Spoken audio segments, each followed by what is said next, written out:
So if you don't mind, I'll continue reading for just a little bit more until we're ready to go out. I want to read a lighter passage and a shorter one after that. I don't want you to think this book is all heavy and you've been bludgeoned in your head with this huge literary club. Yeah, that happens a few times in the books, of course. Otherwise, it wouldn't have its weight as literary fiction. But there are some lighter moments, and again, some people who live in Malaysia said they liked very much the chapter about the city, where Anil then goes and escapes his family home, lives in the city, and meets a whole bunch of friends that have nothing to do with his life, and learns how to live with them. He walks up and down the street, stopping to talk to the hawkers and planning what to have for dinner. They have nursed him back to life, these peddlers and the regulars who frequent their stalls. Some of them come and go in cycles, fixed and varied, others stay rooted to their chosen spots along the street. Anam was the first to admit him into the fold. He was wary at first, as they were all strangers in their midst, but he lowered his guard once he learned that Anil lived in the flat above his stall and was there to stay.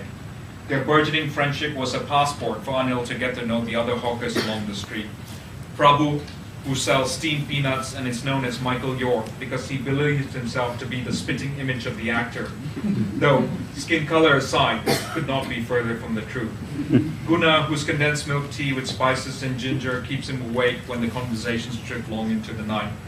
The freshly baptized soup man John, whose name before his conversion was the rhythmic Dong Bong Gong, and now who goes by the shorter, though equally unfortunate name of John Dong. And the quartet of Rahim, Kyoklam, Kupusami, and Aris, they are a motley group glued together by the love of talking away the evenings.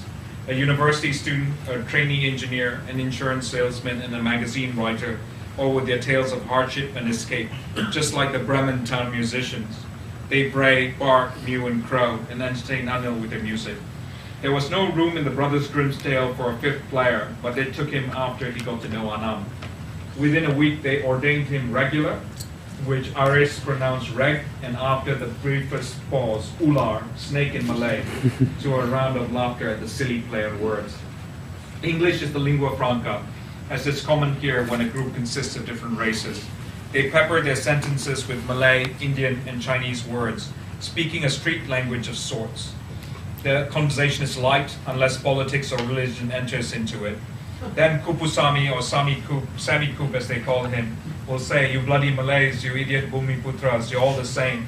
With all the privileges and still you complain and act like lazy cows chewing grass all day." Or Rahim, "Hey, China Babi and Kling Biawa, if you don't like it here, go home to Canton or Tamil Nadu. All the tensions rise to the surface and are driven underground in a matter of minutes. After running down the list of standard insults and derogatory names for each race, they fall back into light-hearted banter. It is the Malaysian version of racial harmony at the end of the 20th century. Anil joins the fray if he thinks he has something to add, but for the most part, he prefers to listen. He does not yet possess the gift of speaking at their pace and moving from one subject to another effortlessly, as if skipping on water. He knows he appears too earnest to them, weighing and choosing his words carefully before he speaks. It will take a long while before he sheds his perfect sentences for the market language they use.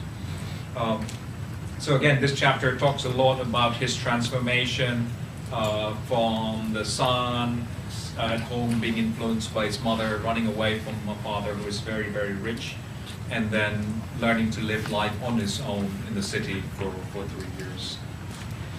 Okay, in Malaysia, I was going to say for a second, in Malaysia I had to be careful whenever I was reading a few of these paragraphs out and sentences. You never know how people respond to these things. Again, the book is not heavily political, but when you're talking to people in media, magazines there, you need to temper some of these things down. Here in Singapore, I assume I won't be arrested immediately after this. But who knows? My neighbor did say if the book were banned in Malaysia, my sales would jump by a factor of 100 or 1,000. And I did say to her, okay, so I'll sacrifice about 3 months in prison, or maybe, I don't know what, £2,000 in royalties, or whatever I plan to get from this book. This is a a book and a passage. Again, later on, the mother sort of appears in the beginning and then disappears, but a lot of people have told me that the mother is a constant image for him throughout this book. Her influence in terms of how he views art, how he lives his life as a cartoonist in the city, sits with him throughout the book. So this is a passage where he's thinking back. He's back home already, and he's thinking back to his mother's life. The buffalo horns of the Minangkabau reach up to meet the falling rain. They celebrate the victory in a battle which saved them from Javanese domination. He knows the myth well. It was one of Ama's favorite stories, and she loved reciting it to him as a child. He would always laugh when she explained that Minangkabau meant buffalo victory. It was funny to him that a people should be named after an animal, and an ugly one at that. The roof looks like a capsized sampan to him, flipped over by the force of the wind and rain. He opens the shutters and sits by the window. The monsoon has gathered strength and rainfall is increasing day by day. The clouds are thick and still. He knows he will be trapped in the house for the rest of the day. Ama liked this wing best. She used to say that it was the most pleasing to her eye, and she thought that the Minangkabau had a lot in common with their caste, the Nairs. They were both matrilineal societies. Until a generation ago in Kerala, the Nair women had all the wealth and power.